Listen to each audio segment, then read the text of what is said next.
सद्गुरू श्री ब्रह्मचैतन्य महाराज गोंदवलेकर यांचं प्रवचन 13 जानेवारी. नाम आणि सत्कर्म. नाम हाच सत्कर्माचा पाया आहे, तसाच कळसही आहे. भगवंताच्या स्मरणात केलेले कर्मच सत्कर्म या सदरात पडू शकते.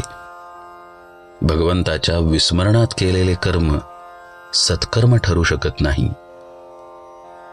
समजा एखादा मनुष्य नुसते तोंडाने राम राम म्हणतो आहे, परंतु भगवंताच्या स्मरणात नाही, तर मग राम राम म्हणण्याची त्याची क्रिया सत्कर्म म्हणता येईल का? वास्तविक नाम हे स्वतः सिद्ध असल्याने ते जाणता वा अजाणता म्हटले तरी ते सत्कर्म याच सदरात पडते. कारण जेथे माझे नाम तेथे मी पुरुषोत्तम असे भगवंताचेच वचन आहे. म्हणून नामाचा उच्चार आणि भगवंत या दोन गोष्टी निराळ्या असूच शकत नाहीत. मुखाने नाम म्हणणाऱ्याचे लक्ष भगवंताकडे असो वा नसो, ते सत्कृत्य याच सदरात पडते.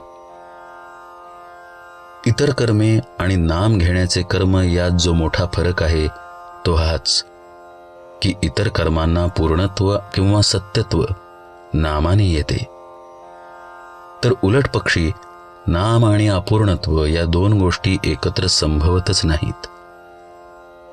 म्हणून नाम भगवंताच्या स्मरणात घेतले किंवा कसे हा प्रश्नच उद्भवत नाही. किंबहुना नाम मुखी आले की सत्कर्मे होऊच लागतात. मूल झाले की मुलाच्या आईला पान्हा फुटणे, मुलाचे लाड करणे, त्याच्यावर सर्वतोपरीने प्रेम करणे या गोष्टी जशा न शिकवता सहजच होतात, तशीच स्थिती नाम घेणाऱ्याची सत्कर्माच्या बाबतीत होते.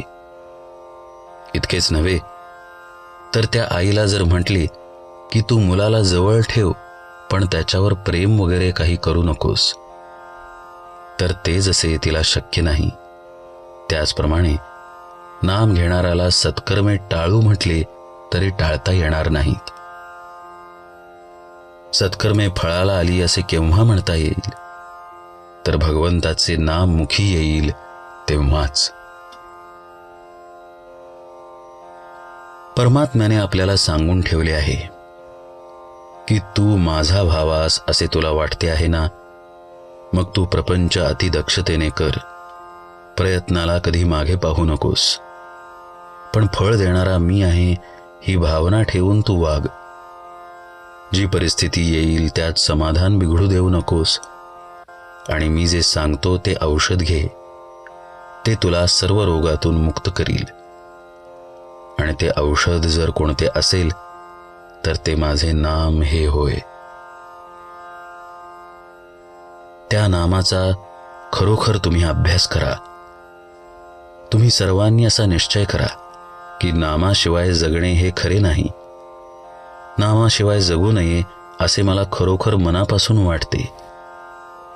नामावरची निष्ठा कसे काम करते हे निष्ठेने नाम घेणाऱ्यालाच कळेल. नामाचे प्रेम ज्याला लागले त्याच्या मागे परमात्मा उभा राहिला हे अगदी सत्य सत्य त्रिवाचा सत्य सांगतो. म्हणून आवडीने आणि प्रेमाने भगवंताचे नाम घ्या. एकदा तरी त्याला कळकळीने रामा अशी हाक मारा की भगवंताला तुम्हाला येऊन भेटावेसे वाटले पाहिजे. सत्कर्माचा शेवट भगवंताच्या नामाचे प्रेम उत्पन्न होण्यातच होणे जरूर आहे. जानकी जीवन स्मरण जय जय राम.